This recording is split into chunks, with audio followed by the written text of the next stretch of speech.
മന്ത്രിസഭാ രൂപീകരണത്തിൽ ആവശ്യങ്ങളിൽ ഉറച്ചു ഘടകകക്ഷികളും ഇക്കുറി 2 മന്ത്രിസ്ഥാനങ്ങൾ വേണമെന്നാണ് കേരള കോൺഗ്രസ് ജോസഫ് വിഭാഗത്തിന്റെ ആവശ്യം. മുൻപ് കൈകാര്യം ചെയ്ത തൊഴിൽ വകുപ്പ് മാറ്റി നൽകണമെന്ന് RSP ആവശ്യപ്പെട്ടിട്ടുണ്ട്.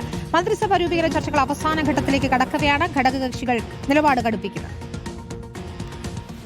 രമേശ് ചെന്നിത്തല, KC വേണുഗോപാൽ വിഭാഗങ്ങൾ ഉയർത്തിയ ആവശ്യങ്ങൾ പരിഹരിക്കാനുള്ള നീക്കം തകൃതിയായി നടക്കുന്നതിനിടെ മന്ത്രിസഭാ രൂപീകരണ ചർച്ചകളിൽ ആവശ്യങ്ങളിൽ ഉറച്ചു നിൽക്കുകയാണ് ഘടകകക്ഷികളും.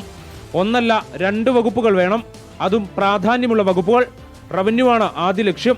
അത് ലഭിച്ചില്ലെങ്കിൽ പൊതുമരാമത്ത് ചോദിക്കാനാണ് ജോസഫ് വിഭാഗത്തിന്റെ നീക്കം. മോൻസ് ജോസഫും അബു ജോൺ ജോസഫുമാണ് പട്ടികയിലുള്ളത്. 2 മന്ത്രിസ്ഥാനം ലഭിച്ചില്ലെങ്കിൽ ഇവരിലൊരാൾ ചീഫ് വിപ്പാകാനാണ് സാധ്യത.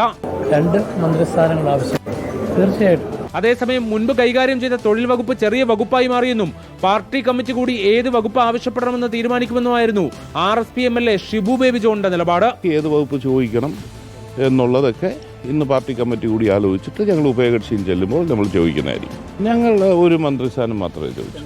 ഇതിനിടെ മുഴുവൻ സമയ മന്ത്രി എന്ന് തന്നെയാണ് തന്നോട് പറഞ്ഞിട്ടുള്ളതെന്ന് മാണി സി കാപ്പൻ പ്രതികരിച്ചു. ആവശ്യങ്ങൾ കൂടിയതോടെ ഘടകകക്ഷികളുടെ കാര്യത്തിൽ അന്തിമ തീരുമാനത്തിലേക്ക് എത്താൻ കഴിയാതെ നിൽക്കുകയാണ് കോൺഗ്രസ്. റിപ്പോർട്ടർ, തിരുവനന്തപുരം.